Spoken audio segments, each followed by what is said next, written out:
Good morning. Good morning. I want to just say one thing about the lecturer for this morning, the CEO that we have invited that will be speaking to us. Before I make mention of his area of business, of course, we are still going to read his profile. But I just want to make mention of one or two things about him. And I also want to tell you that the background that you come from has nothing to do with your future. Your background in terms of you're being raised by a single mother, single father, your parents are poor, you struggle through school, it has nothing to do with your success. I'm going to be reading to you a little story of some CEOs that existed during the Holocaust issue. It's a worldwide problem. There was a worldwide problem after the war. But instead of this problem producing poverty in the lives of these people that I'm going to be mentioning to you, it produced success. Great success at that.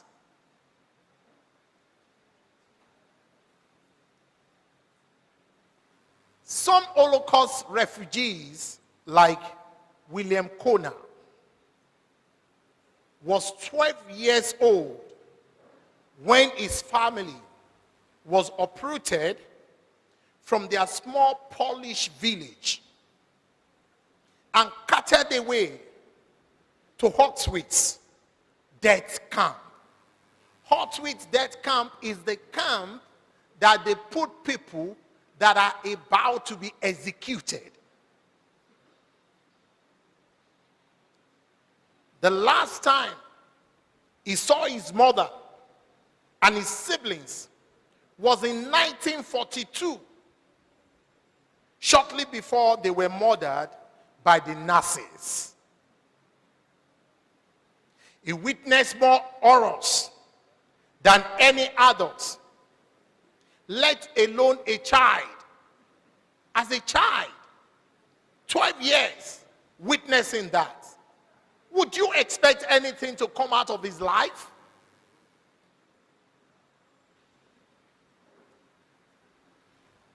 And should ever have to endure before arriving in the United States as a refugee in 1946. He was 16 years old when he ended up in Rochester, a foster home in the US. And as a result, getting out of that, he established small business. He started with a small business that culminated into him establishing one of the biggest digestive hospital in the US. Don't forget, he started as a 12-year-old boy who did not know what the future was holding for him, but he believed that something great is going to come his way, and it did happen. So please, I want you to note that whosoever you are now has nothing to do with what you are going to become in the future. particularly if you hold on to God. And that's why we've brought to you Dr. Michael Abiodun Arokodare, CEOs of about 5 companies. One major one is First Ally Asset Management Company. If you want to clap, clap. It's not easy to be a CEO of one company, talk less of having about 5 companies where you are involved in asset management, you are involved in finance, you are involved in oil and gas. So I want to plead with you, listen as he will be delivering his lecture very soon, and as he will be also lacing up the lecture with his own life and the role of God in fulfilling your future. Thank you. God bless you. Thank you so much, sir. I think that applause can be better, ladies and gentlemen. That was quite inspiring, and there is no doubt about that. What the DVC mentioned now, please, students, I want you to be attentive. Before I move on to the next item, I quickly want to key in behind what the DVC told us just now. I'm sure we all are familiar with the story of Mickey Mouse. You know the story of the boy who was so poor that he had no home and nothing to do. Eventually, he stumbled on an abandoned church building. He knocked, and the only person he found was an old pastor.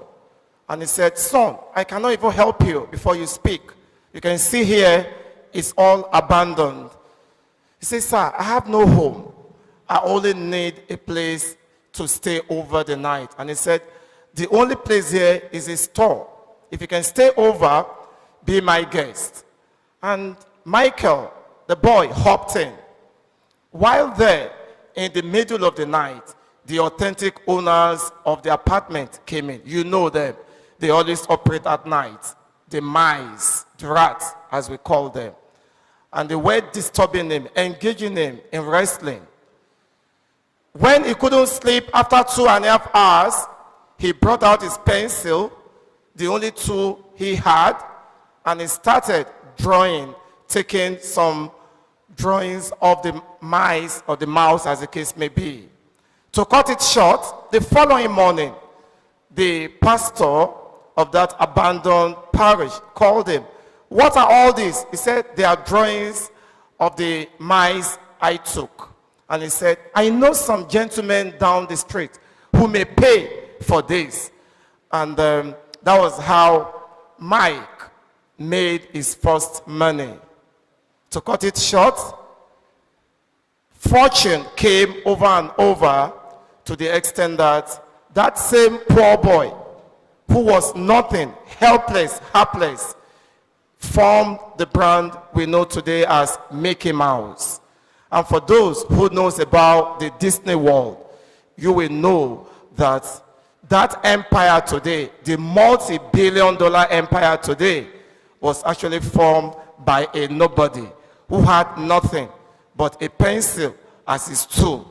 Faced, pushed to the wall, he didn't give up. He responded by fighting back with his drawing, and today, the biggest entertainment empire on planet Earth is the Disney World, aka Mickey Mouse and the other cartoon channels we have. If they can do it, you can do it. And that is why today we have Grooming the CEOs Growth Tech. I think you should put your hands together for this publication. Thank you so much. I will quickly, with due respect, invite our guest speaker to please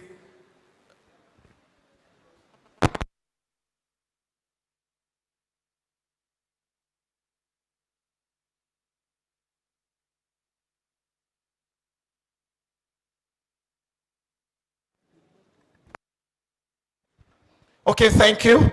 I was thinking that was waived, but we must actually listen to the address of the Vice Chancellor. Like you know, the DVC academics will do that. One more time, can we give it to Professor Adedeji Daramola, who will be giving the address on behalf of the Vice Chancellor. Please, sir.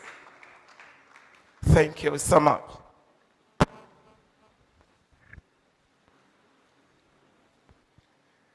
The guest minister, guest speaker, Dr. Michael Arokudare, the Deputy Vice Chancellor, RISA, Professor Lalekon Askia, our own registrar, Mr. Mayokun Olumeru, the deans and directors, the deans of colleges and directors, other principal officers, deans and directors, members of staff, and our potential CEO.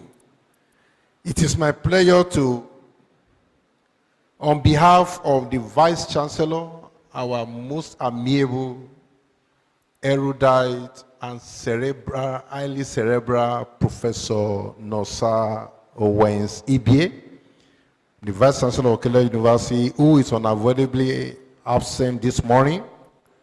We want to welcome you, sir, to this meeting and to this wonderful seminar. Life does not deliver to your hands what you deserve, but what you demand. The height reached by men are not attained by sudden flight, but by critical analysis, toiling, and working hard with high focus, they get it. Today we have Dr. Michael Arokudare in our midst. Not only is he the chairman of First Ally, he's also the CEO of several conglomerates. This young presenter of today, young in quote, was 40 years ago, precisely 1982, was in your shoes doing exactly what you are about to do today. He left the university in 1982 as the best graduating student. And there and then, he made up his mind to excel in the business world. I'm not reading his citation. But when I Google, I saw that clear description of him. Where you are today was where he was about 40 years ago. And whatever we are doing now, we need to learn that within the next few years, we should have a direction. 20 years ago, there about 2002, his son, Arokudare, was my student in Covenant University, Department of Architecture. So 40 years ago, he left the university. 20 years ago, the son was my student in Covenant University Architecture. And that same son today is one of the leading architects. He did his programs in Manchester, came back to Nigeria, and is everywhere. Thank you very much. What you are about to learn today is the secret of the great man. And you are seeing the great man live with you. When we were discussing his son some few minutes ago, and he was downloading the achievement of that son, I said, yes, that is why you have to be here, sir. The way you groom your son, we want you to groom our own children in Caleb University. The proprietor of Caleb University, once a while, distributed some books to us, the principal officers, Precisely, it was in 2014. And when I read the book, I discovered that the proprietor of Caleb University, Dr. Oladega Adebogun, is a product of biographies. A product of biographies. Because the book he gave to us has to do with biography. So it means whatever success story you are seeing around our proprietor, the visitor of Caleb University, was as a result of in-depth study of biographies of great men. We want to appreciate the Deputy Vice Chancellor, RISA, Research, Innovation, Strategy, and Admin, Professor Olalekan, for bringing this program together. What you see, what you hear, has the propensity of translating you to what you intend to become. Hearing clearly and decisively on progressive ideas and thoughts will begin to incubate within you and end up making you to become what you are. Today, I want to welcome you to the first series of Grooming the CEO in Caleb University. And I want to assure you, you are in for a wonderful time. Once again, our guest speaker today did not sleep in Lagos.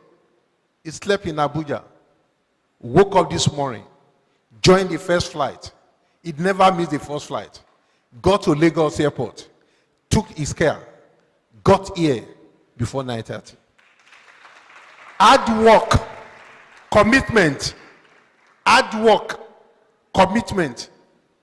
will go a long way to determine where you are. Once again, I want to welcome you, sir, to this wonderful meeting. Thank you. Thank you so much, sir. You wouldn't expect anything less when it comes from the DVC. Can we put our hands together one more time? Thank you.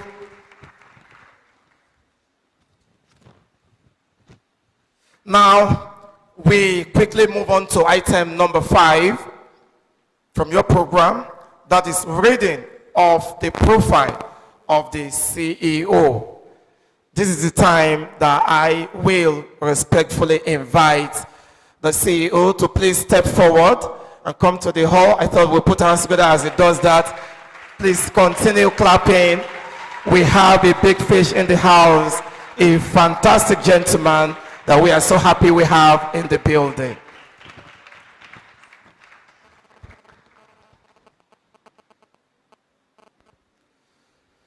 Ladies and gentlemen, here is the citation of Dr. Michael Abiodun Arokodare, born in Ijero, Ekiti State, on December 26, 1959. Dr. Michael Abiodun Arokodare holds a BSc, MBA, MPhil, PhD, FCCA, FCA, to mention but a few. Thank you. To achieve this, he, as a young man, attended Dohati Memorial Grammar School, Ijero, Ekiti. Then he moved to Federal Government College, Odogbolu, in Ogun State. He then moved to the University of Nigeria, Nsukka, then University of Lagos, and recently from 2014 to 2020, Babcock University, Ilishan-Remo, Ogun State.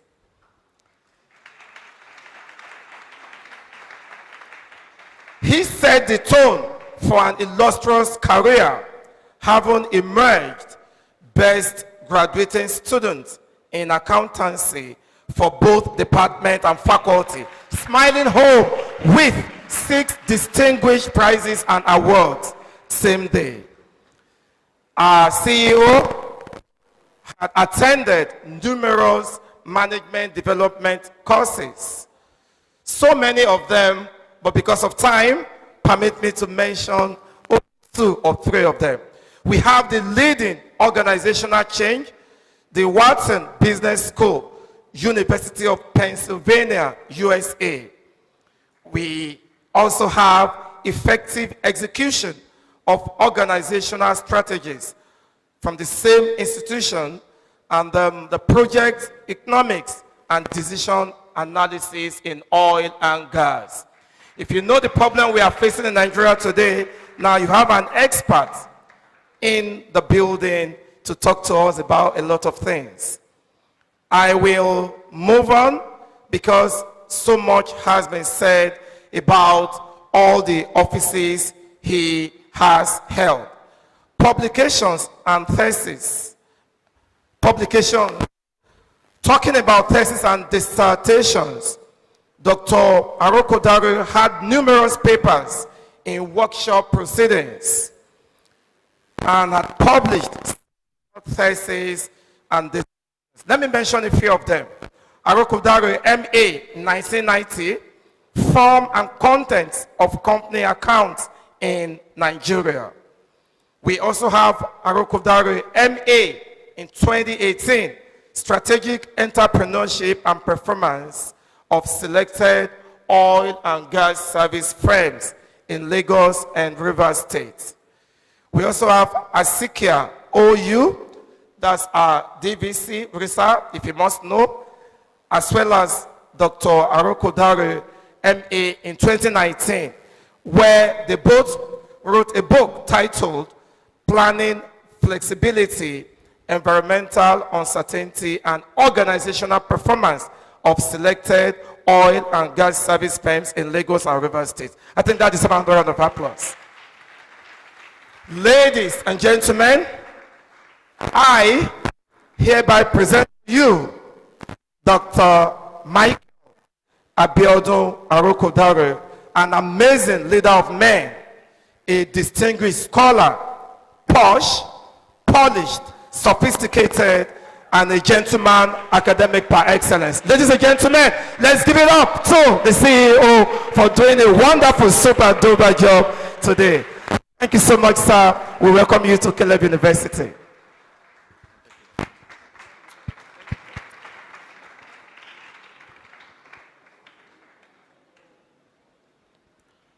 The Vice Chancellor, sir, dear DVC academics, DVC RISA, my professor, the registrar, all other principal officers of the university, deans, professors, my dear colleagues, all of you who are students and have come to listen to us today. I say a very big thank you to the university authorities, to my professor for counting me worthy to be the CEO you have invited for this program today.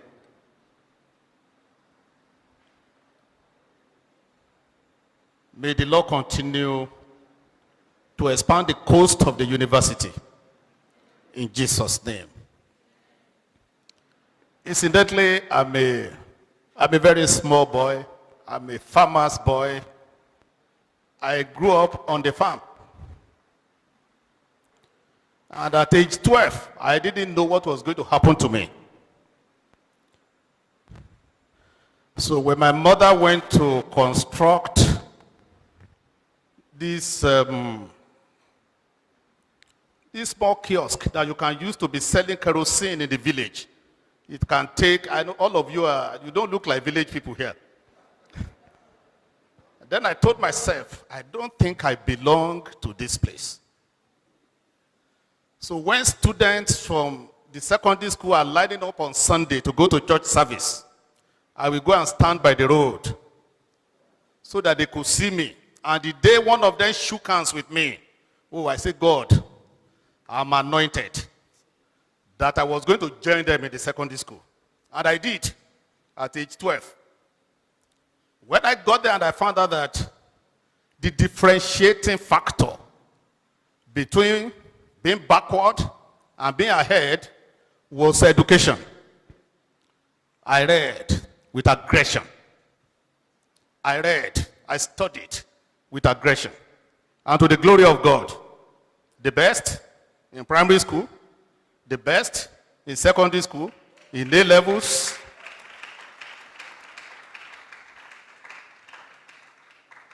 In the university, I led the department and I was the faculty scholar. To God be the glory. But my dear brothers and sisters, it takes the invisible hand to make one to be the best. Because I wasn't the one that burnt the highest number of hours on studies. But all along, I knew that there was something propelling me. What was that something? It is the hand of God propelling me. Later in life, I attended an interview with Akintola Williams Deloitte, and the senior partner talking to me when he looked at my papers. He said, "Is there an invisible hand pushing you?" I said, "Yes, sir." He said, "What is that invisible hand?" I said, "God." He looked at me. He said, "Young man, you are a very wonderful person." I said, "To God be the glory." So, my dear colleagues,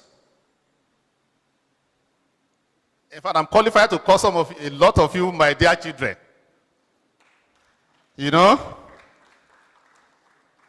I'm here to talk to you about major ingredients for success in business in Nigerian environment. You are very lucky that today, for all of you are final year students, you are having this kind of talk. Not everybody had that kind of opportunity. Prof was talking about my son, who was a second set of architecture students in Covenant. I think there was a course they called animation. Am I right? Animation in architecture. He was the best in that course. And he was giving lectures to his colleagues in that course. So he came home one day. He told me, he said, "Daddy, I'm the best in this course. And I found out I'm teaching other students. Is there a way I can increase my capacity? One, I'll be able to reach more students. Two, I will make something out of it." I said, "Go and think about it and come and make a presentation to me." So I sat down, he made a presentation, he did the analysis. I bought the equipment, an Epson printer, one laptop with a large monitor. In those days, that was 2005 or 6, you know. So he was giving lectures to the students on animation. After that, he gave them a CD. And the students were paying him 5,000 naira per head. But I gave him a condition for me to agree. Your projection must show that you can cover the cost and give me my money at the end of the day. He gave me the undertaking. At the end of the day, I didn't take the money from him. He paid the cost of the equipment and everything, and I put it in the stockbroking account for him. You know. So, but he made money from it. I won't lie, he made money from it because he finished from teaching his own colleagues to teaching students in the, architecture you do 6 years with a BSc and a master's. So even when he got to year 6, he was teaching students in year 3, in year 2, even new students. He made a lot of money, which I'm aware is in stocks like GTB, Zenith today. And I have an idea of how much he's making from it.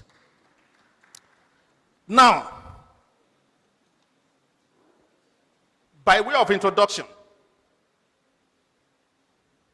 the environment in which we live determines a lot of things about us, about what we can do. The environment provides resources for the organization, while the organization also sends goods and services to the environment. We are members of the environment. We are members of the environment. So understanding the business environment, it plays a major role in whether we can achieve success, in whether we can survive, in whether we can make progress with whatever we are doing. Even in determining what we are going to do, the environment is very important. What kind of signals are we getting from the environment? What kind of messages are we getting from the environment? We must know as young people finishing from school. And I give you an example again myself. I was admitted to study banking and finance in the university. In the first year, I noticed that all advertisements, vacancies, and so on coming in the newspapers was looking for accountant. Then I must read newspaper, at least 3 newspapers every day. I knew what was happening. Then I told my best friend, I said, oh boy, if you come to this university, spend 4 years, at the end of 4 years, traveling 1,000 kilometers from Lagos to Enugu, and we don't have a job, there will be a problem. I said I was leaving banking and finance, that I was going to accountancy.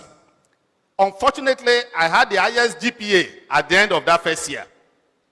So I had to pray very well at night for the professor of finance to release me to accountancy.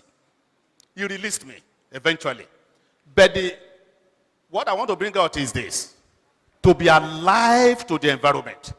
I saw that trend, that there was a high demand for accountants, financial accountant, cost accountant, management accountant. Then I found out that every organization needs an accountant. Who is the accountant of this university? The bursar. If you set up a hospital, there must be an accountant there. If you set up a school, there must be an accountant there. So I changed to accountancy. But you know, it was still the hand of God. It was still the hand of God that was moving me. So we must know what is happening in the environment. The environment is made up of about 6 major factors. You have technological factors, economic factors that we all know about. Policies, inflation rate, interest rate, exchange rate, fiscal and monetary policy. Political and legal factors. What is happening in Abuja today affects everybody down to Niger Delta, to Lagos, everywhere. Then the demographic factors of the nation. What is the age distribution of the population? What is the kind of skill set that we have among the people? What kind of income and level of education do we have in the country? Those are factors in the environment that determine a lot of things. Social factors, competitive factors, they are all external to us as individuals. But we need those information to actually determine, oh, where do I belong here? What kind of service can I render to this community? You know. Now moving from general to particular. Looking at Nigeria, the World Bank in its 2020 report put Nigeria gross domestic product at 432.3 billion USD. Gross domestic product per capita of 2097 USD 2020, with a GDP growth rate of 1.8% annual change in 2020, and gross national income of 1.03 trillion. Then internet users in Nigeria is about 33.6% of the population as of 2019. What a huge potential for growth. The population of the country as of today is about 213 million. And the cities with the largest population in the country is Lagos, Kano, and Ibadan. Then it is forecasted that by year 2050, the population of the country will be about 401 million. 401 million. These are the various indicators of the external environment. The environment that we are going into as new graduates. We are going to join that population. We are going to join that environment with that kind of GDP, that kind of educational level, that kind of literacy level.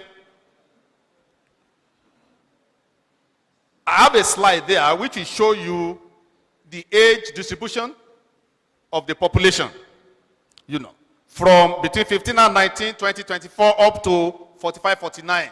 Then you will see what kind of product can you devise for a demographic section of 30 to 34, 30 to 40.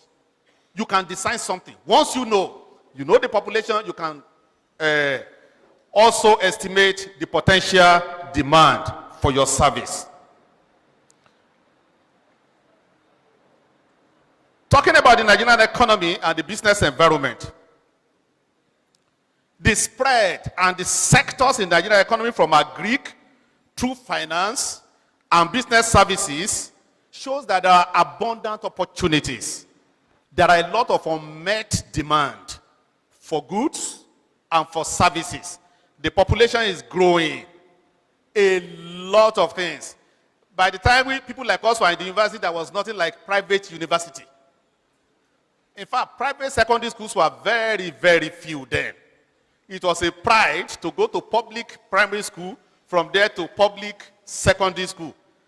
And then the icing on the cake is to be in federal government college, either as a secondary school student or as an A-level student. You know. But now, the private universities, I think in terms of market share, I don't think you are less than about, in terms of the output of students, I don't think you are less than 20% of the market share among all the universities. And on rating, the private universities are collecting the first score, superlative score among the universities in Nigeria. So to run a successful business in the Nigerian environment, you must have a vision. You must have a vision. What is a vision? It is an aspirational statement, an aspiration of what you want to be. And then you now have a mission which is like a roadmap to your vision. You can have that even before you leave this university. You can. I told you I moved to accountancy, and I told myself I would like to be one of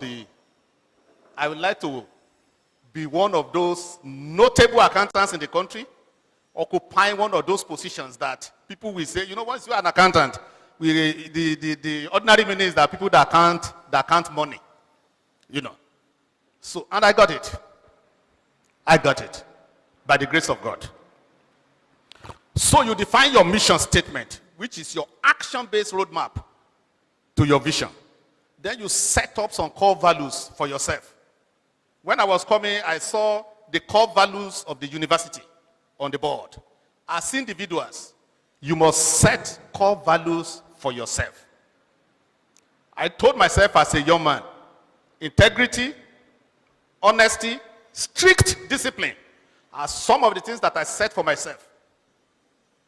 And they were things that stood me in a very good stead up to today. When I was leaving banking industry in 2005, I woke my wife up at one morning. I said, what do you think my friends think about me?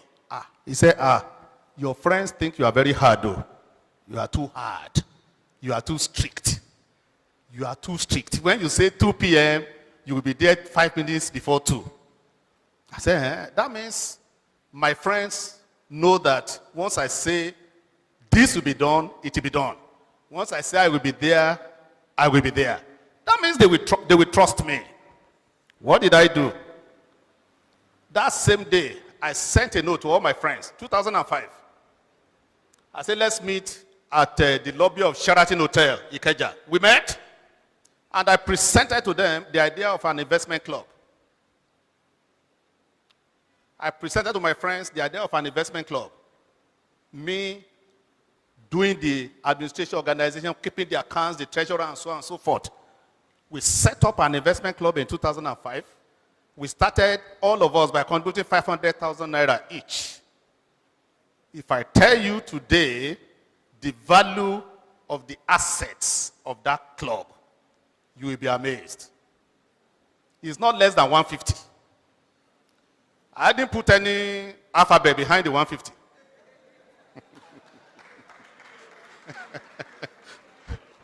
You can put any alphabet you want, but it's not less than 150. That's friends, because they trust me. I prepare the accounts, we set up a constitution among ourselves, and we attend meetings once every quarter. We attend meetings, I present the accounts to them. I do the administration, do the stockbroking, this thing, do everything, you know. We employ someone as treasurer, accountant, pay him salary and so on. My friends trust me. Integrity, honesty, discipline were core values that I set for myself. It worked for me when I was in banking for about 23 years.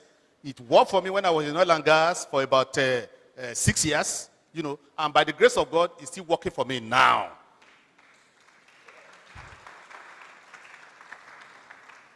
So set core values for yourself. My mother used to tell me when I was small, he said, Biodun, don't stand on the fence. Be on either side of the fence. The side of the fence that you are, let people know. And speak out, speak loudly. Let them know which side of the fence you are. It's not good to stand on the fence. When you stand on the fence, that means you are not sure what you are doing or what you are saying. You know, when you are someone of integrity, of honesty, you can't be on the fence. You have to either be on this side or on this side, you know, and it will work for you. When you get to various places in future, people will never implicate you in any this thing. What they know you will not agree with, because they know they won't come to you with it. So business strategy is very key as an ingredient for success in the Nigerian environment. And a business strategy is an outline of the actions and the intended business that you as an individual that you plan to do. You already have a vision, you have a mission, you have your core values. You now put a strategy in place. The type of business, the nature of players in the industry, you have to identify them. How much do you need to do it? The technical skills that you require, and the amount of resources and the allocation, and the market segment that you belong to, and the growth potentials. Then you do a risk analysis, because every business has a risk. Even this talking has a risk. If a drop of saliva goes to the wrong pipe, I think there are two pipes here. There's a trachea and there's the esophagus. I don't know whether I'm right. One is for air, one is for solid matter. If one goes to the wrong, the person will choke. And before you know, we have to carry the person to the hospital very quickly. So ordinary talking has a risk. Not to talk of a business where you are going to be putting resources and so on. There is a risk in everything. But risks can be identified, can be calculated, and can also be mitigated. You can mitigate your risk through avoidance, acceptance, reduction or control, and through insurance. Then you do a SWOT analysis. How many of us do SWOT analysis here? Strengths, weakness, opportunities, and threats. You do that. You do that. When I got married in 1985, that is another secret. I will talk to you about that later. Me and my wife, we used to do something every January 1st after crossover service. We look at what happened last year. How far did we go? Then we set targets for ourselves for the new year. In setting the targets for the new year, we do a SWOT analysis. What are our strengths as a couple? What are our weaknesses? Are there any opportunities outside there? Are there any threats against us? What are the areas we need to handle? You know, strengths and weaknesses are internal to you. Strengths and weaknesses are internal and specific to each one of us. Your education, the skill you'll be able to acquire along the line. Then even the things that you are able to pick beyond your academics while in the university. What behavioral tendencies have you picked? Have you developed your leadership skills? Do you now know how to make people to do what they don't want to do? Which means you are a good manager. Have you developed those abilities? Those are your strengths. Your weaknesses, you also identify them. The opportunities and threats, they are external to you.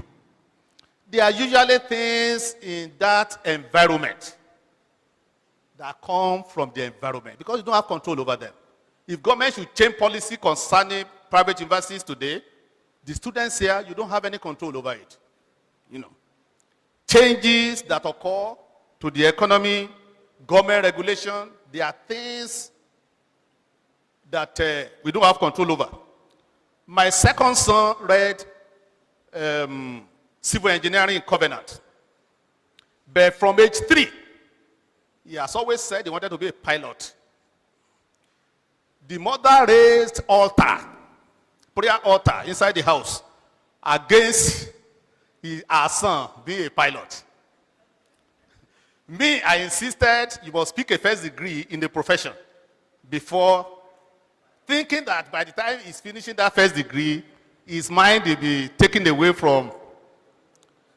He finished his BSc Civil Engineering in Covenant and did his national service with Julius Berger, the front-running construction company. Then he said that, next, flying school. Yes. But I sent him to one of the best flying schools in U.S. He qualified as a U.S. civil pilot.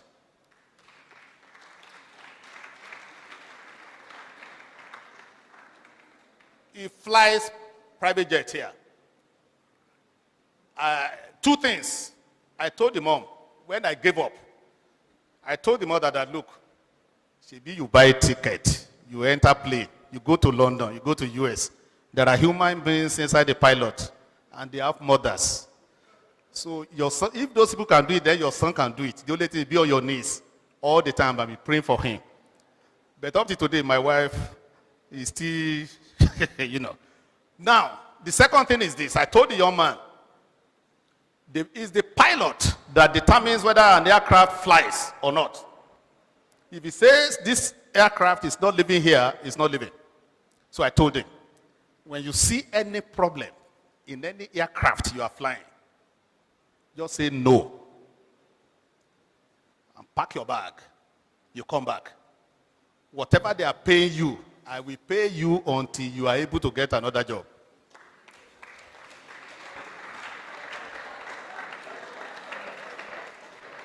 It happened about 4 months ago. They flew to Accra, Ghana. When they got to they slept overnight. When they got to the aircraft the following morning, my son saw a drop of hydraulic oil. Just a drop. He saw it. He touched it, smelled it. I said, this is hydraulic. And he refused. He refused to fly the aircraft. They had to fly in an engineer from Nigeria to Accra, Ghana. Took them 3 nights. So, when the engineer finished, they moved the aircraft to another place. Then they stayed another night. Then he came and checked and made sure everything was okay before they left Ghana. What am I saying? He's enjoying it. The decision I took that time was not only personal inspiration, it was the hand of God.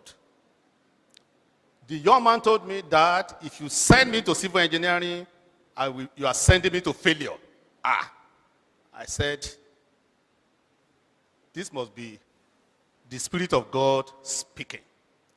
So, at every point in our lives, at every stage in our life, we must always keep our eyes open for us to see the invisible. Keep our ears open to hear the inaudible.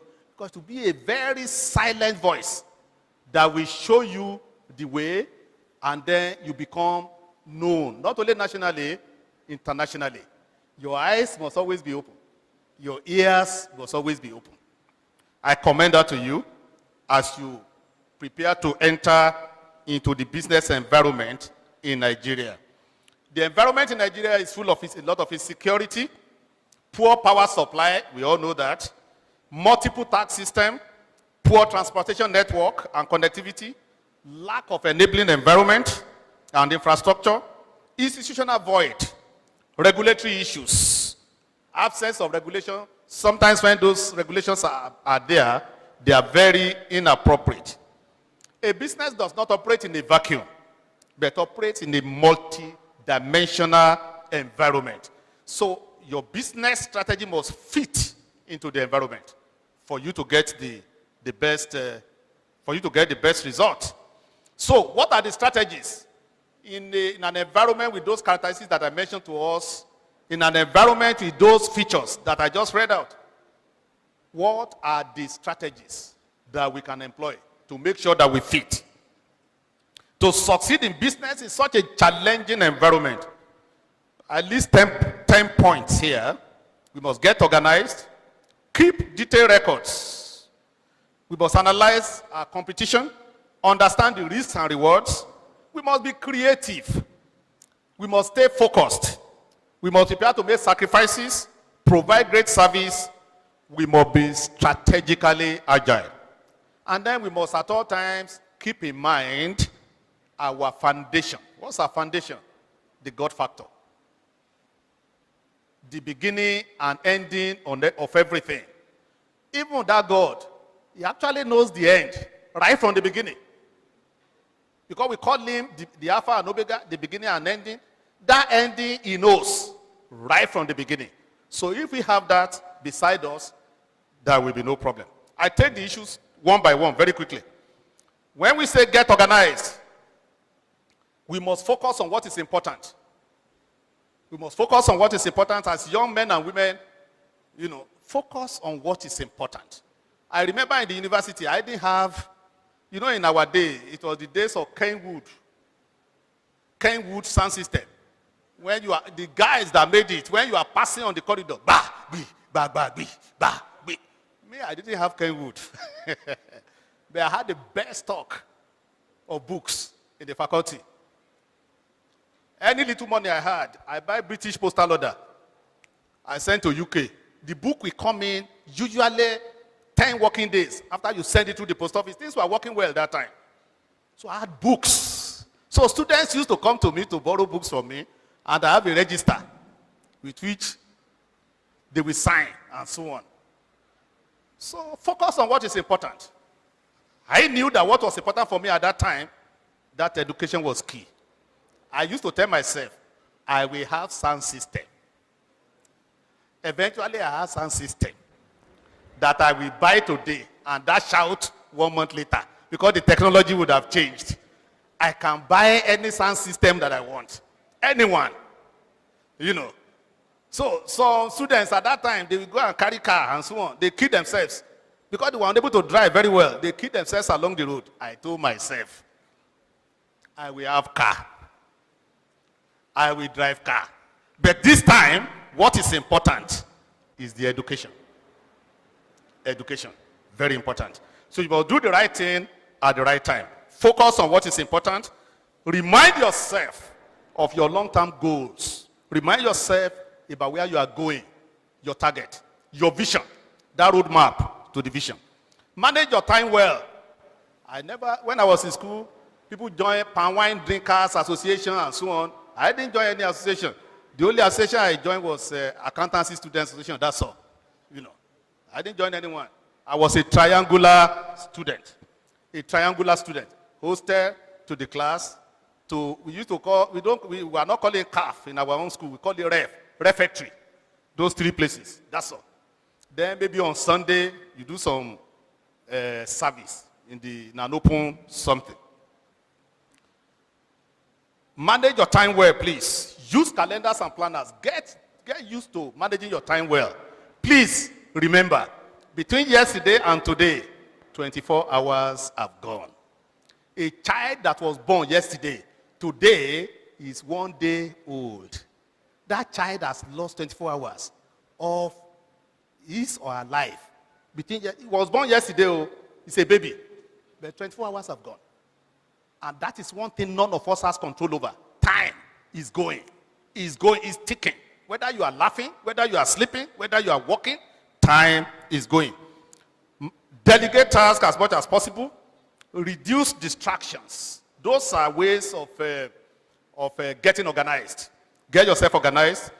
Number 2, keep detailed records. As ideas are coming to you, keep record of those ideas. Because an idea comes to you as a flash. If you don't record it very quickly and so on, later when you want to remember, you won't remember in full.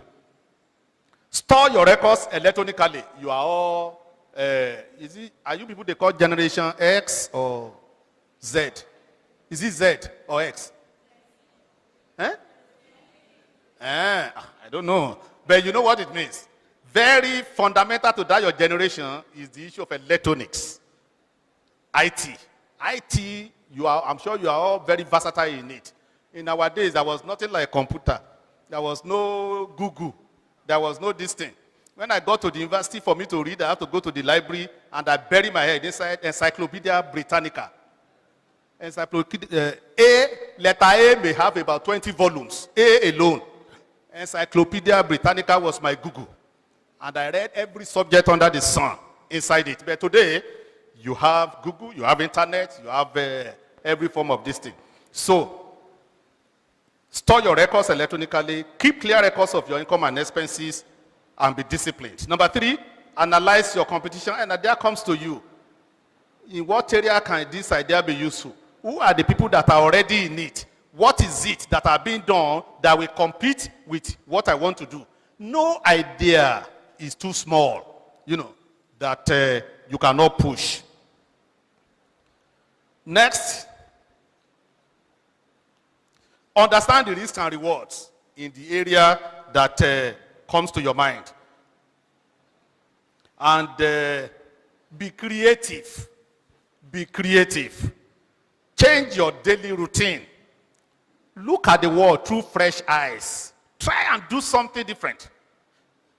Document everything. Take photographs. Collect things and keep mementos. They are very useful. Keep mementos. Be resourceful. Keep your phone at arm's length. Give yourself deadlines. Learn how to keep to deadlines. You want to do something? I want to do something at so time. Forget what you have done in the past, except for the lesson that you learn from there. Thomas Edison, the guy that did this electrical bulb, I understand tried about 10,000 times, but he told himself, each time he tried, he failed, he learned how not to do it. He learned how not to do it. That's the lesson we learn from the past. Have a sense of intense curiosity. Be curious. Have inquisitive mind. And have a positive attitude to issues. Strong motivation and determination. Strong motivation and determination.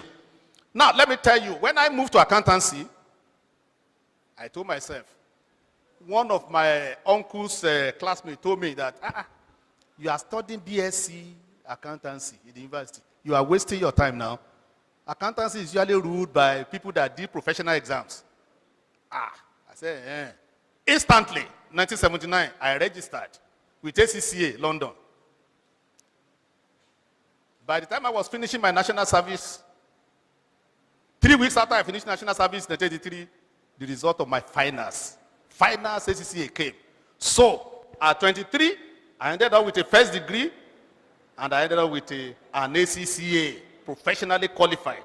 British, I usually call myself British qualified accountant in those days. But then, when we started working, I found out that my knowledge was a little bit narrow. BSc accountancy, ACCA. What did I do? In 1988, started an MBA in Unilag. We go to class 5 p.m. every day, and then on Saturday. So in the MBA class, I selected courses that were majorly outside accounting and this thing. I did things like production management. I did things like HR, human resource management, and so on. Which became very useful for me later. What I'm trying to say is that we open our eyes and we expand our scope as we go along. We look at the relevance of what we have in the bigger environment. Stay focused. Stay focused is the next strategy. Eliminate distractions. Prioritize your tasks. Train your mind. walk in quiet space. Try meditation, physical exercise, take breaks, and get a good night's sleep. Well, get a good night's sleep. The Bible says, walk during the day. Because the night cometh when no one can walk again. When we are young, that is the time that we've got to walk. Walk as much as possible because the night cometh. The night is an evening when the bones will be weak, when the brain will not be as sharp as it used to be.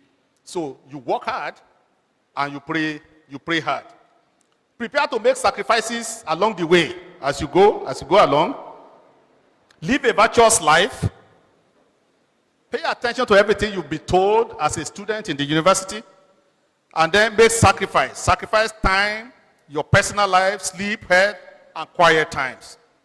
Provide great service. Let everything you do be with the motivation and the objective to provide great service.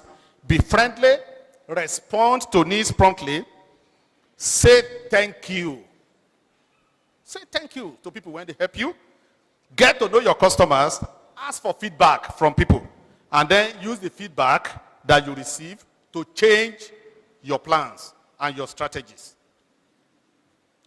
Now I said be strategically agile. Be strategically agile. Now, strategic agility is a management concept which shows the flexibility of an organization to respond to changes in the environment. Changes in the environment. The environment is always changing. It's always changing. And the degree of turbulence varies from place to place and so on. But as an organization and individual, you must be able to recognize the changes coming from the environment and respond to it very fast by reconfiguring yourself, reshaping yourself, retooling yourself, reskilling yourself. Again, I use myself as an example. When I found out that, okay, I'm going to accountancy, I needed a professional qualification. I went to it very fast. I even qualified in our class. Only one person qualified before me.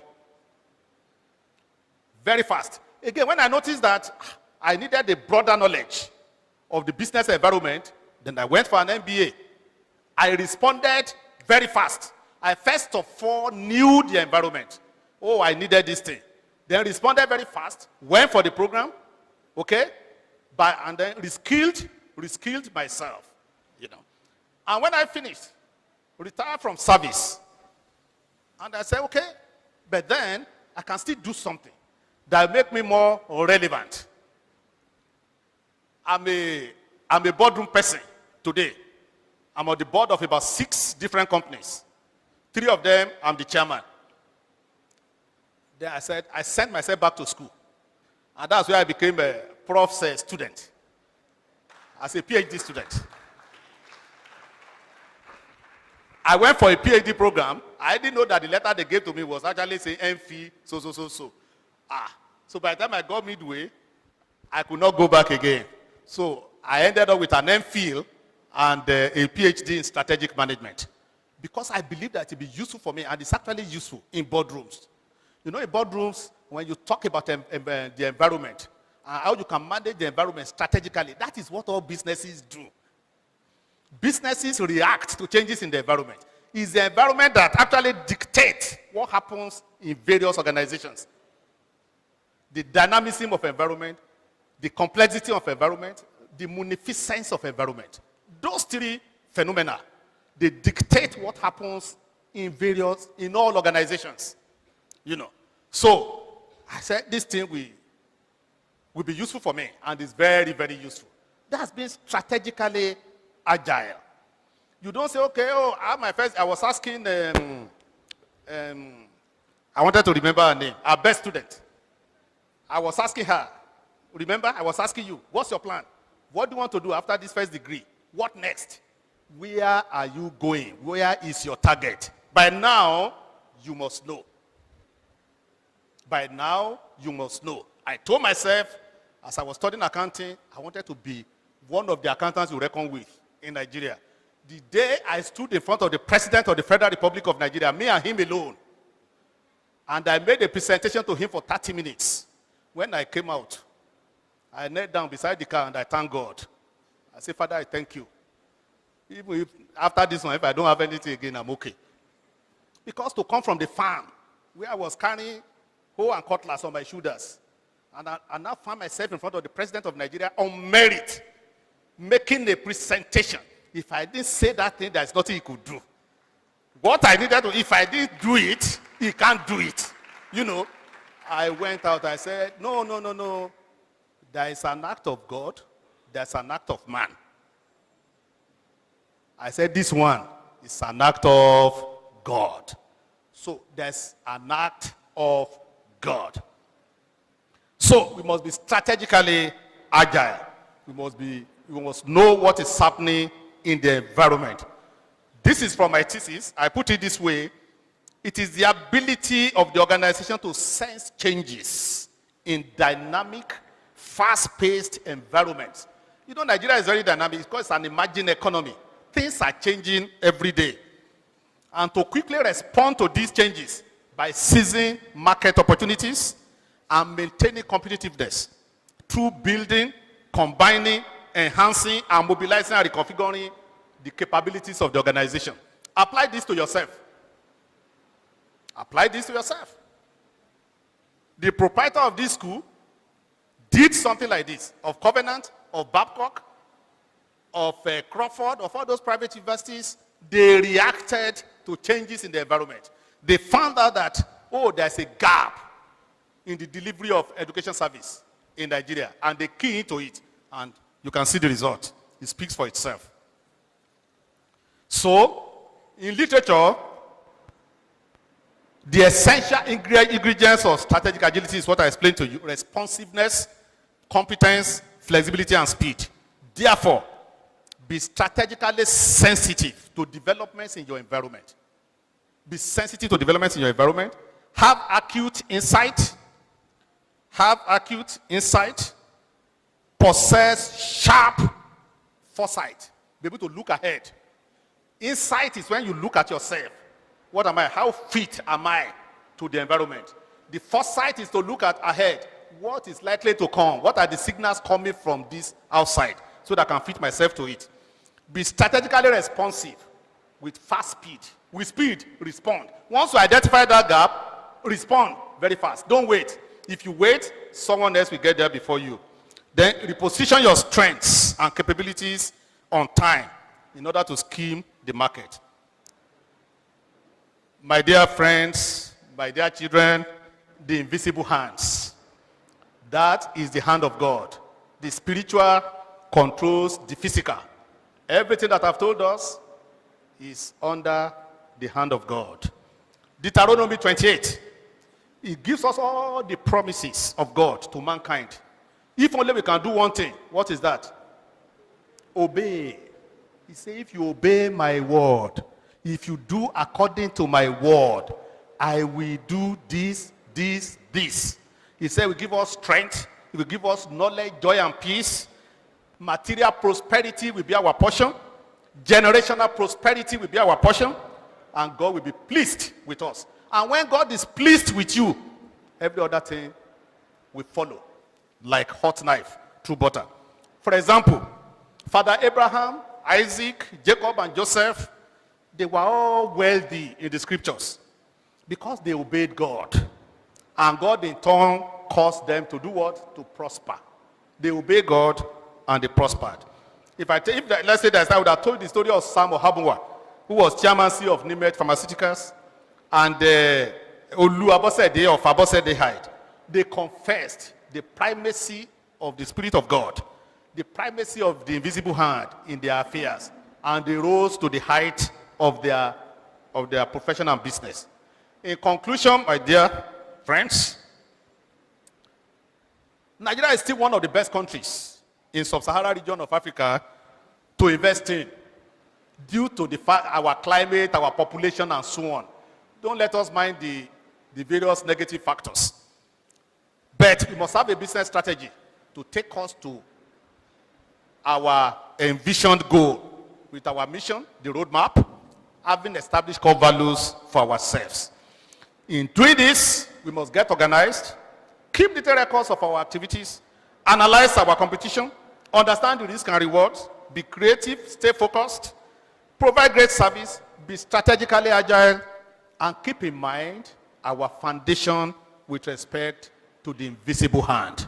As we do this, the Lord Almighty, who knew us from the moment we were formed in our mother's wombs, he said, I know ye from the time you were formed in your mother's womb.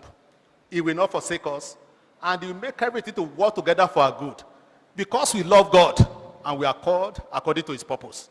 Thank you very much. God bless. Thank you so much, sir. Thank you for that beautiful, wonderful presentation. We appreciate you so much, sir. And I'm sure we've heard it. The distinguishing factor between being backward and being forward is education. That is why education is the way. And I cannot help but laugh when the CEO was celebrating buying a Kenwood sound system. Let's clap him one more time for buying a Kenwood sound system at the end of the day. Thank you so much, sir. We'll take the question and answer. I do not know. Maybe I will request that the CEO be standing so that we can take it together while we wrap it up, because we have a staff fellowship by 1 p.m. and we must finish earlier before time. So questions, we shall take 4 or 5, maximum 5. If you have a question, your hands up so that we can take it together and we move. Okay, 4. The DVC research said 4 questions. Okay, I have 1 there, 2 here, 3 at the back. Anyone from here? Question. Okay, here, 4. And that will be it. Let the microphone find the gentleman who raised his hand first here. You are number 1. Number 2 here. Please come out so that we can take it one after the other. We don't keep the CEO. But they have the mic there, sir. Okay, come out, come out. Please come forward. Step forward. Thank you. Thank you. It's okay. Stepping forward does not hurt. Let's put hands together for them. Please come out, the 4 of you. Hello. Please come forward so that we can take it one at a time. Thank you. Quickly.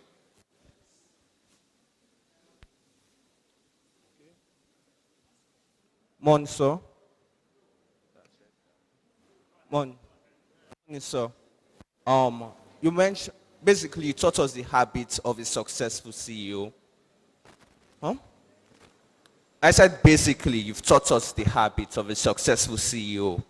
But like, we didn't get, you mentioned 2 things that you really mentioned that are important to me are like, when you invested in stocks and created an investment with your colleagues.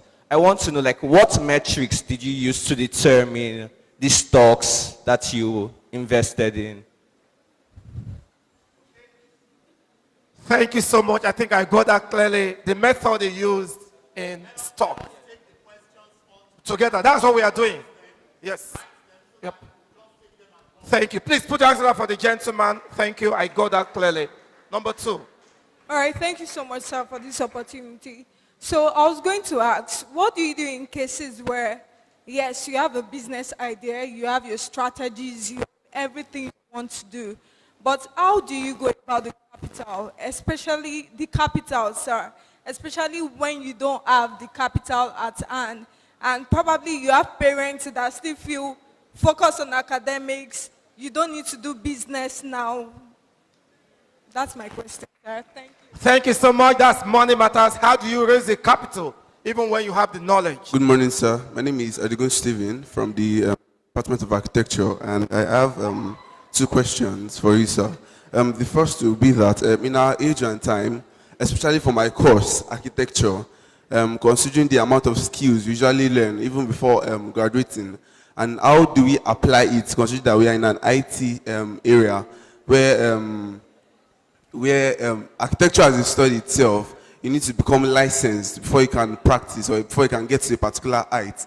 So even before getting to that height, how can we apply the skills that you have learned, especially like animation, just like you mentioned that your son learned.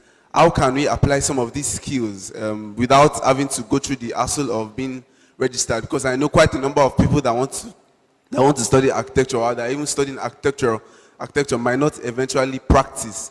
So that is one of them. And then the second one is, in our growing age and time, we know that things are getting better, technology is improving, especially in Nigeria, which is a developing nation. So how do we identify things that, just like Bitcoin. Bitcoin wasn't a great idea at some point, but now it has become a great idea everybody's running after. So how do you identify these things and put ourselves into them? How do we know, if I don't want to develop a strategy, how can I identify a strategy that is already working and key into it and see how it succeeds? Thank you very much. Thank you. How do we identify a working strategy? That is the second All question. right, good morning, sir. My name is Nusa Kali Akimian. My question is very direct. You mentioned something on... The mic. Speaking to the mic. Good morning, sir. My name is Nusa Kali Akimian, and my question is very direct. You mentioned something on business environment, and that companies react a lot to strategic business, strategic management in a business environment. So, and when I looked at the slide, I saw that it was major ingredient in Nigerian business environment. So we are in Nigeria now, and I commend you for aiming for international base. But then, this in Nigeria, many people have business idea, even we students who are sitting here. How do you think one can thrive in this Nigerian environment, which is very hard, even to the slightest business idea? And my second question is, what do you think the SWOT analysis contributes to developing your business? Okay, thank you. May we put hands together for him? He wants to know, how do you cope with the Nigerian factor in the business environment? And the second one is about the SWOT analysis. I'm sure, CEO, you got all the questions, but if need be, I also have the jottings of the questions. Thank you so much, sir. Yes, I take them one by one. You asked me for the matrix. What matrix did we use to select the stocks in which we invested in? No. You see, number one, you have an investment club. Your investment is not only in stocks. No. Stock is just one instrument. It's just one instrument. Nowadays, I expect people like us to be aware of things like federal government bond, Euro bond, corporate bond. We should be aware as graduates entering into the system. You should be aware of what comes out every month. Savings bond that the federal government issues on a monthly basis with minimum investment of 5,000 naira. 5,000 minimum. If you are doing that every month, you will see how much you get. Let's say you started when you enter year one here from your pocket money. By the time you finish, you'll be amazed at what you are going to have. And it will be giving you interest on a quarterly basis. So, to answer your question very directly, when it comes to stock, you look at your age. Myself and my friends, we are all above 60. I'm 62. The youngest of us was 60 about 5 months ago. Then, about 4 years ago, my 2 sons joined us. I want to train them so they can go and start same club with their own friends. So they are the ones that they are in their 30s, mid-30s. So, but if at that age you look at an investment that will match your investment horizon, we are in our 60s. So you go for stock that are very solid with minimal propensity for loss of value. Okay? Where is the, you get what I'm saying. So for that, you go for the First Bank of this world, the MTN of this world, the top banks. You maintain your value. And then we do things like Euro bond and federal government bond. Okay? With good coupon and yield. Capital for new business. You see, don't let us make it a constraint that how do you get money to start a new business. Believe me, if you are doing something that is good, you will always, if you have a very good idea, there will always be people to support you. Someone came to me, presented an idea that he wants to do recycling, a recycling business. Recycling business? I said, yes. So, 3 questions. 1, where are your raw materials? Then, how do you process? Then, where are your sales outlets? I put money on. When those questions were answered, I put money. And last year, that business made a turnover. You know what is turnover for the non-business people? Turnover. That business made a turnover of 500 and something million naira. And at the board, we gave a target of 1.1 billion naira turnover for 2020, for 2022. Recycling, Everwater bottle, Coca-Cola bottle, getting all those bottles recycled and exported. Recycled and exported. The person is just came out of Babcock. He's a Babcock graduate, young person, very young. Now we are planning for the next 18 months. We want to put a nylon producing plant beside the recycling plant. And you know those are, they require the same management, the same mental capacity, the same skill set. So when you have a good idea, you will always have people that will support you. Then there are other financial institutions outside, Bank of Industry will support you in getting the equipment and so on. You know, don't let that be your limitation. Get the idea first. Put it together in a very nice way. And believe me, when you are presenting it, please present it as if you know what you are talking about. So if you come to someone like me, I will ask you only 3 questions. If you can't answer those 3 questions convincingly, then you can't have my support. And I think the same thing will apply to any investor, entrepreneur, even any bank, institutional investor, when they want to look at your proposals. There are people and institutions that will back you up when you have a good idea. When I was in banking in the early days, one guy was doing this key holder with plastic something. You can write your name inside the plastic. He resigned from NIDB of those days, the precursor of BOI. He resigned from there to go and set up a plant producing that, Henry. And that was what he was doing, and he was selling. So for Christmas gift, birthday gift, and other people were buying dozens, hundreds of those things. Then architectural skills. My dear brother, you know, every profession has changed.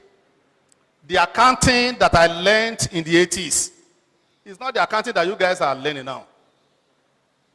Most accounting processes take place inside the computer now.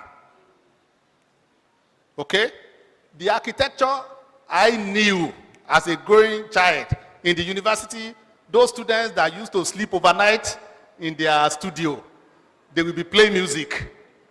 Some of them will put leg on the drawing board, and I think it has changed. When I see my sons,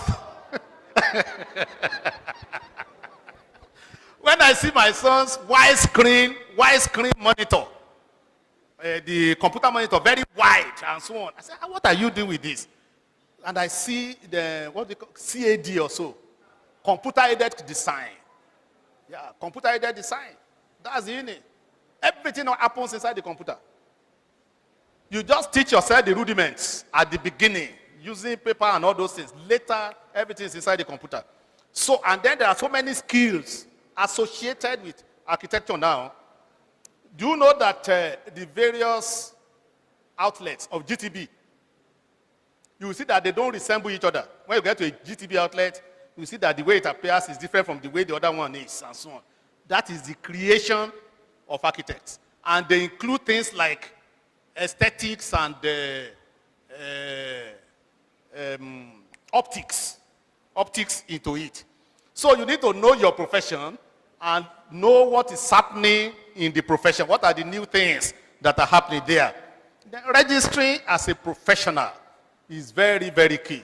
If you are a professional and you don't join your professional body, you have not finished the job. NIA, isn't it? Where is the architect? NIA. Yes, now, it's very important. It's very, very important. I'm an accountant. I became ICANN. After I did ACC of UK, within the following 6 months, I did two subjects in ICANN. Nigerian law and Nigerian taxation to indigenize. I indigenize myself to ICANN. So if you go to ICANN yearbook, membership book, you see my name there. Number 3640. If I sign your paper for you, some people will be afraid to take it from there. They say, where did you see this man? Because I'm one of the oldest in seniority. And I'm sure it's like that in NIA. So when you are in any profession, make sure you take it to your profession. Join your professional body. It gives you recognition and enhances your status. When you are talking somewhere, you are talking with authority.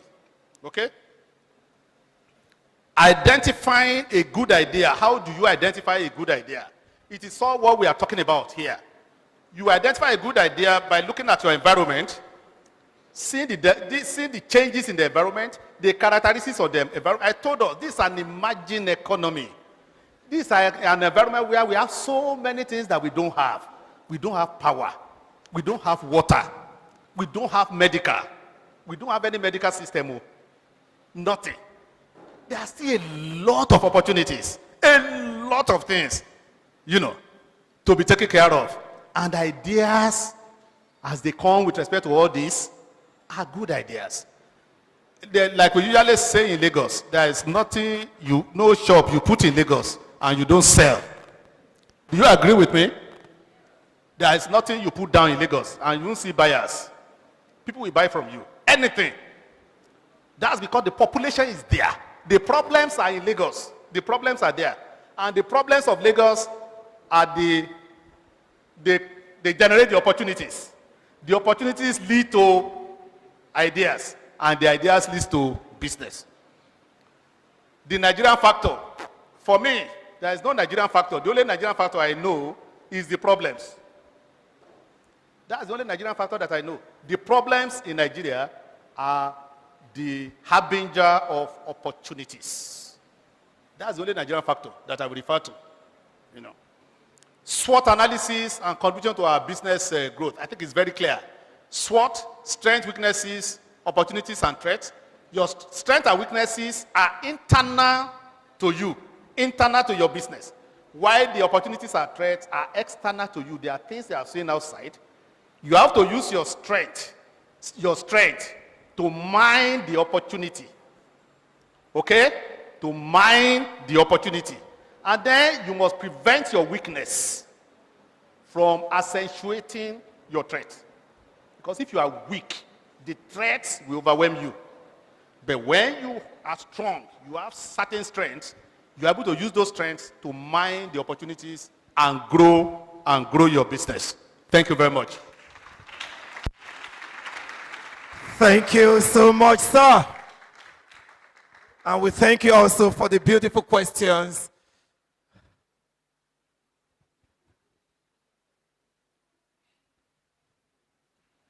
Please, a round of applause, ladies and gentlemen. Can we have a standing ovation, please? Thank you very much, sir. Thank We you. are Thank you. very Thank you. well educated. Please be seated.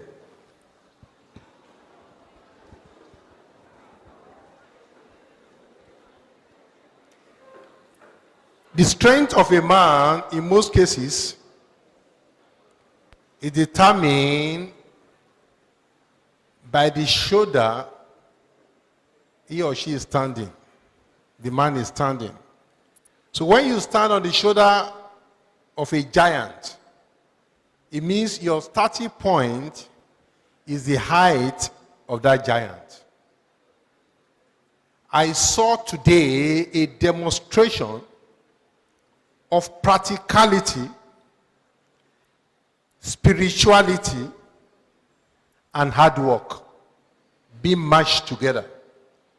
We saw the place of prayers, we saw the place of determination, and we saw the place of erudition.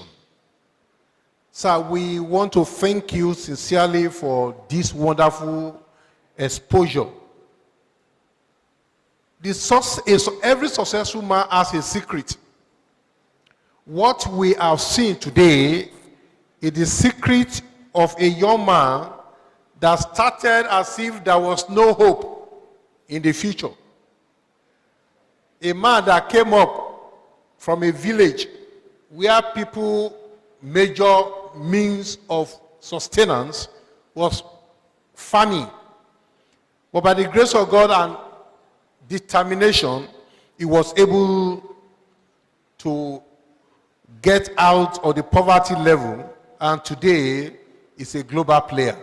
Once again, we want to say welcome, sir. We appreciate you tremendously. Put our hands together again for Dr. Arokodare.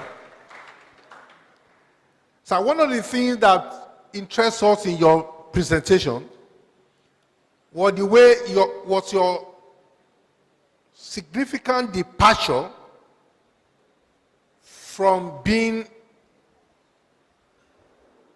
a staff or a worker to becoming an entrepreneur. And you said it was as a result of the fact that you developed a core value. And when you started the business, you started with your colleagues. And you said, you asked from your wife, what do people think about me? And you said they believe so much that you are a tough man. So the first elevation you got, sir, from your speech was as a result of your core value, integrity. I want to see this as a major conclusion of this matter. That you did not start with the big people, strange people. You started with your colleagues who trusted in you. Like I said, 40 years ago, Dr. Arokodare was in the same position where graduated as the best student in his faculty, in his department. But the core value had been with him since the beginning. That is why the best of your friends are your colleagues now, and what they think about you will go a long way to determine their association with you. I want you to know also that he said we should not be afraid of taking risk. He said life itself is risk.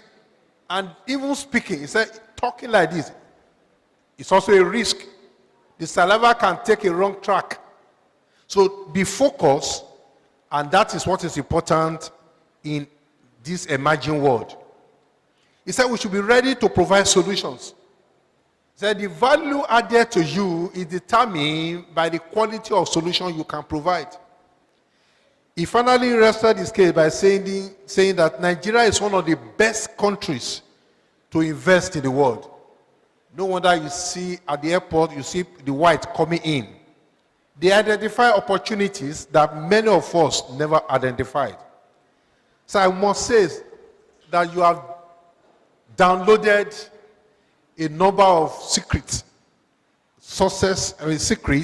of great success to us today.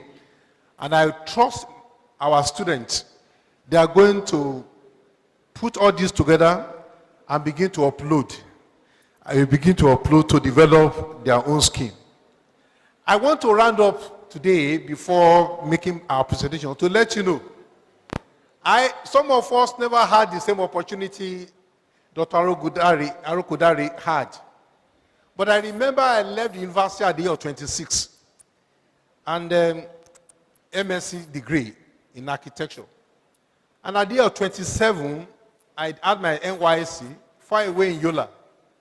And at the age of 28, I was one of the youngest professionals to win a federal government contract of constructing 100-kilometer road between Bali and Jantari in the then Gongola state. How did I get the contract? I was so confused. How will I handle this 100-kilometer road at the year of 2028? Why? The man that gave the contract to me happens to be my client. I designed his house, and he loved the way I designed the house. The next thing he said, I said, sir, you are in charge of Directorate for Road and Food and Rural Infrastructure. We are interested in taking some of the contracts. He looked at the two of us, he said, you are young people, so let me start by giving you 100-kilometer road.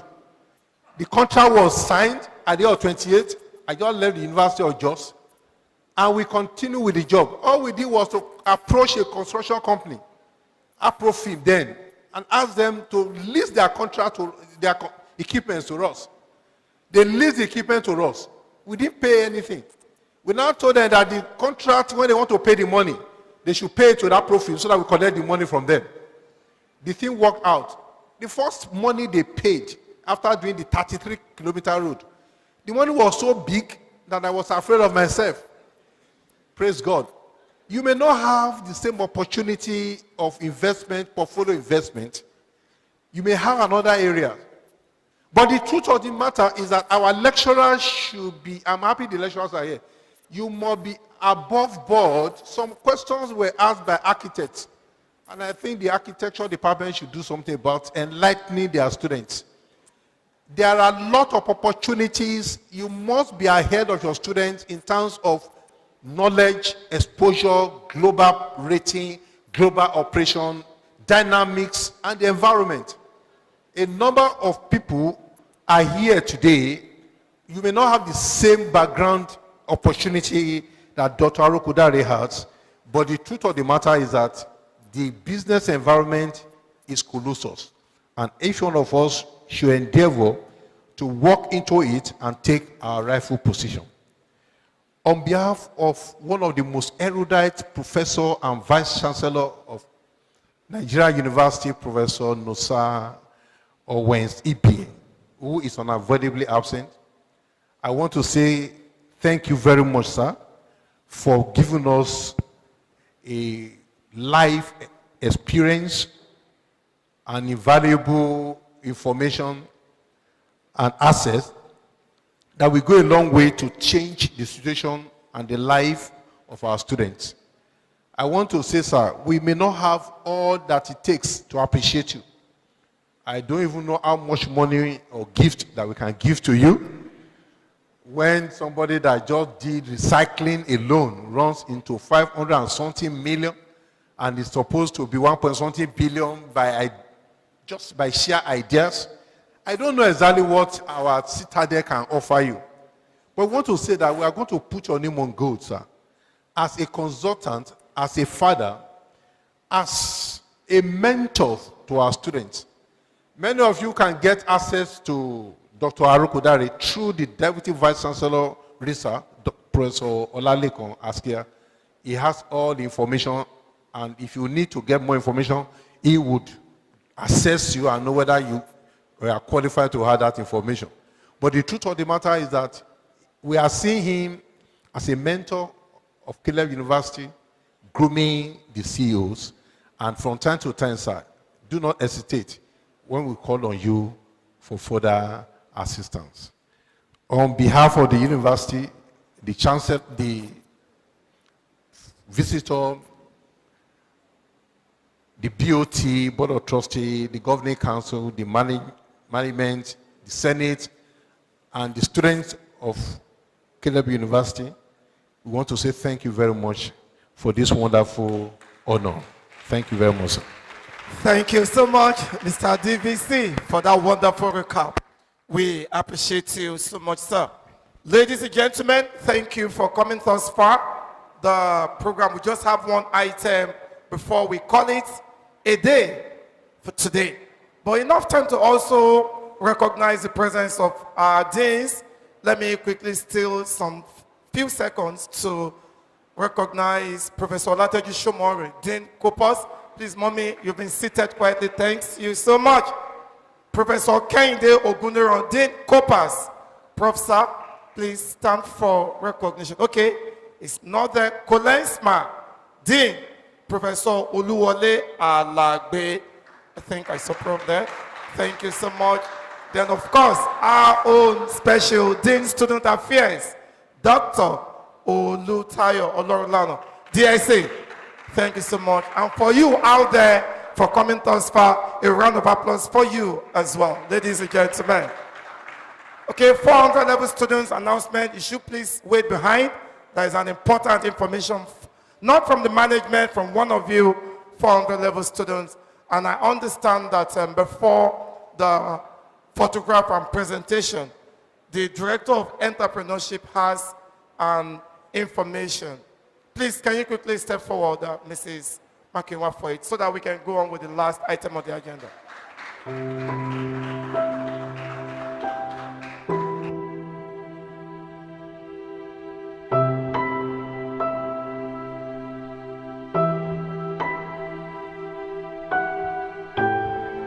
Industry is about solutions.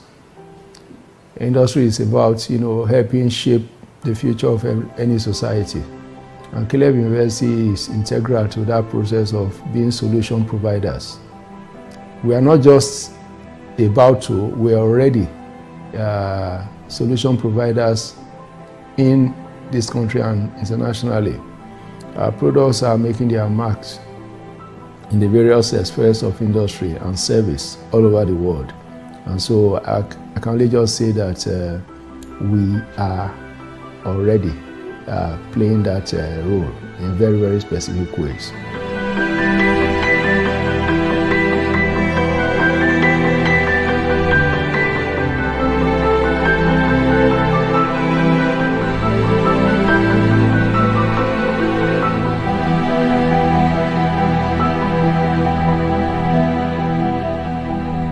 Caleb University is one of the leading private tertiary institutions in Nigeria, which started its academic programs on 21st January 2008, although the school got full approval in May 2007. Caleb University is fulfill your dreams, which means when you come here, the staff here and everybody around here were willing to help you to fulfill your dreams. When you are coming here, we want you to have that excitement, that expectations that you are going into a university that is willing to support you, to help you to fulfill your dreams. And then we'll also expect your cooperation. The school is grounded in Christian values which underlie everything, as is reflected in the vision and the mission of the institution.